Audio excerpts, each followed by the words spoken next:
Welcome! Today we are going to be testing the Nikon Z6 at weddings and portrait sessions from Iceland, London, Paris, Rome, and back again.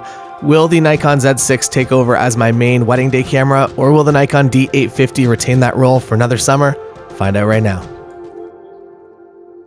Hey everyone, today I'm talking to you about the Nikon Z6, which is one of my new favorite cameras. I kind of wrote the Nikon mirrorless series off originally. I guess I tested some early firmware, I had a lot of lockups, and I just wasn't really into it. And also I kind of got on board with the Canon R system because it has a front articulating screen, which was very helpful for travel videos and travel content. So I never really paid much attention to the Nikon Z6 until about 6 weeks ago. They released the eye autofocus, and I, at that point, decided to at least give it a try, and I am absolutely blown away with the results of this camera. So the first thing I'm going to mention is that I don't actually use the eye autofocus very often, if even at all on a wedding day. The fact that I'm always in scenes with lots of people makes it very slow to click left and right to select which eye you want to focus on. What I do use it for is single point AFC, as well as face tracking some of the time. I have my front function button, or one of the front function buttons, set up to change between those. If I could give any sort of percentage, I would say I'm 95% of the day in single point and 5% on face detection. I just move the single AF point around with the joystick on the back. I've also set it so that if I press down on that joystick, it resets my focus point to center.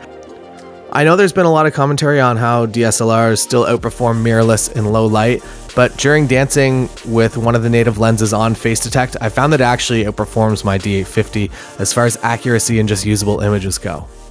The other thing that I love about the Nikon mirrorless lineup is the lenses. This is the 35. This combination right here is one of my favorite combinations that I've ever found when it comes to both photo, video, and hybrid coverage. For hybrid coverage, which means shooting both photo and video at a single event, I have found that this is probably the fastest switching camera, that you can switch from photo mode to video mode incredibly quickly, faster than the Nikon D850 even, which is currently, I think, the best camera for that. So if you're interested in shooting both wedding pictures as well as wedding video at the same event, this is probably a good camera to pick up. The 35 and 50 1.8 S primes are so far two of my favorite lenses that Nikon has ever made. Straight out of camera images from a shoot in Rome that you're looking at right here. The processed JPEG files from the camera are pretty much 100% what I actually want to be delivering. To talk a little bit about JPEG and Nikon cameras in general, I always have my D-lighting set to high, which means the JPEG gives me a little more detail in the shadows and the highlights, which kind of almost softens out the feel of the image a little bit, which is good for weddings. Here's something controversial. For controlled settings like an engagement session or a family session, I just edit from the JPEGs. I've been doing this since I picked up my first D5 and continued it with my Nikon D850. It also challenges you to get everything exactly right in camera as well, which I think is positive motivation for all photographers. You can also get the FTZ adapter to connect all of your F-mount lenses to it. That said, it seems like coverage for the off-brand lenses like Tamron has been a bit spotty so far, but my Sigma Art 50 seems to work okay with the adapter. But at the time of this review, my Tamron 35 and 85 primes were not yet supported for autofocus, which is a bit unfortunate. I'm going to take a little bit of a detour here from weddings and couples and talk about its versatility just as a general camera.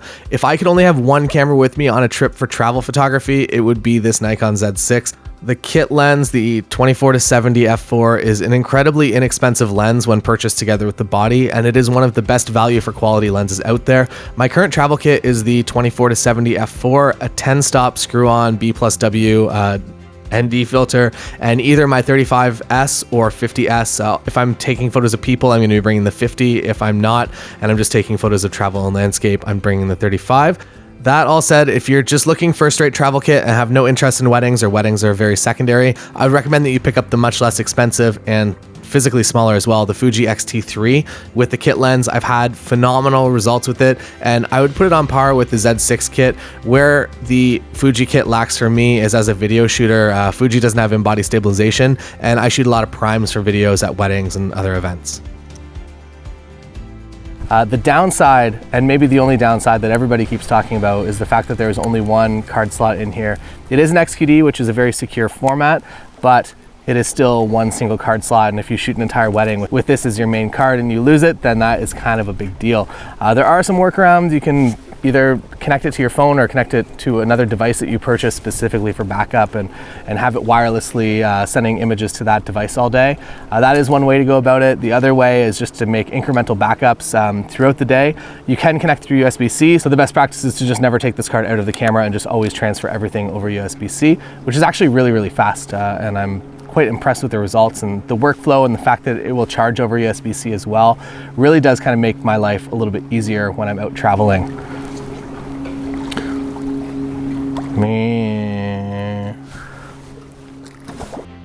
If you're currently a digital SLR shooter and not on an electronic viewfinder and EVF yet, your world is really about to change. What you're seeing is the image that you're taking. There are no test frames, no chimping. You don't even have to review images. You just can trust your camera is taking the image that you're seeing.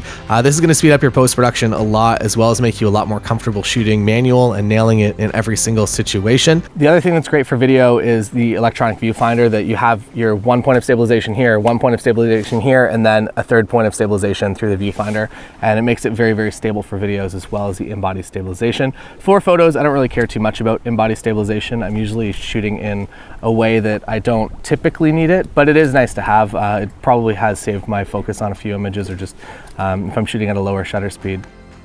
Let's talk about video quality for a second. Straight out of camera, this is some of the best footage I've ever seen. Also, this might be controversial, but I always shoot with the end look burned in. I don't shoot flat profiles or log formats in any cameras for wedding or for travel. I find that just getting it right in camera means a lot less steps in post-production.